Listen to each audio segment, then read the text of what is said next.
Gyönyörű szép csuki a 17-es feles olajszíni kannibára. Egész közel egy nagyon határozott ütéssel kapta el a csalit.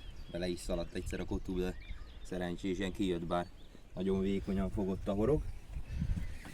Gyorsan kiakasztjuk és visszaengedjük. Szokásos Swinbait specialist botot használtam.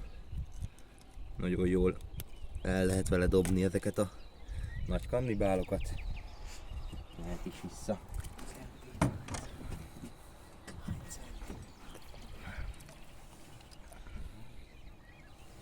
Gyönyörű vastag jószág egyébként. Volt benne erő rendesen.